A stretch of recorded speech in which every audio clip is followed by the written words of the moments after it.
ভোলা ৩ আসনের মাননীয় সংসদ সদস্য এবং জাতীয় সংসদের স্পিকার আলহাজ মেজর অবসরপ্রাপ্ত হাফিজউদ্দিন আহমেদ বীর বিক্রম মহোদয় এর সহধর্মিণী মাধ্যমিক উচ্চ মাধ্যমিক শিক্ষা অধিদপ্তরের সাবেক মহাপরিচালক অধ্যাপিকা দিলারা হাফিজ আজ সকালে সিঙ্গাপুরের জেনারেল হাসপাতালে ইন্তেকাল করেছেন। ইন্না লিল্লাহি ওয়া ইন্না ইলাইহি রাজিউন।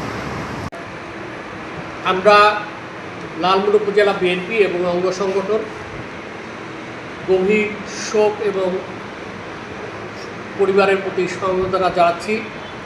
এ উপলক্ষে লালমোহন উপজেলা বিএনপি, পৌরসভা বিএনপি এবং সকল অঙ্গ সংগঠন 3 দিনের শোক কর্মসূচি গ্রহণ করেছে। কর্মসূচি 1, লালমোহন উপজেলা ও পৌরসভা বিএনপি এবং সকল অঙ্গ সংগঠনের 3 দিনের শোক কর্মসূচি। কর্মসূচি 2, লালমোহন উপজেলা এবং সকল ইউনিয়ন বিএনপির দলীয় কার্যালয়ে 3 দিন কালো পতাকা উত্তোলিত থাকবে। কর্মসূচি 3, লালমোহন উপজেলার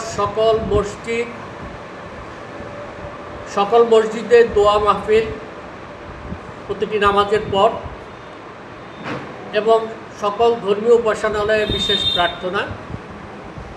কর্মসূচি 4, আগামী 29/3/2026 তারিখ সকাল 10 ঘটিকা থেকে দলীয় কার্যালয়ে কোরআন খতম ও দোয়া মানত। এই কর্মসূচিগুলি যথাযথ মর্যাদায় পালনের জন্য আমরা উপজেলা বিএনপি এবং উপজেলা পৌরসভা বিএনপি এবং সকল অঙ্গ সংগঠনের পক্ষ থেকে আমাদের সকল নেতাকর্মীকে অংশগ্রহণ করার জন্য অনুরোধ জানাচ্ছি। আপনাদের সদয় অনুভূতির জন্য আমাদের প্রিয় ভাবি মাননীয় স্পিকার সাহেবের সহধর্মিণী অধ্যাপক দিলারা হাফিজের নামাজে জানাজা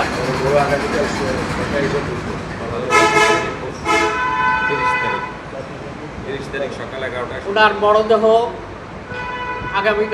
আগামীকাল বাংলাদেশে এসে পৌঁছবেন এবং নামাজে জানাজা আগামী পরশু সোমবার সকাল 11টায় জাতীয় সংসদের দক্ষিণ প্লাজায় অনুষ্ঠিত হবে।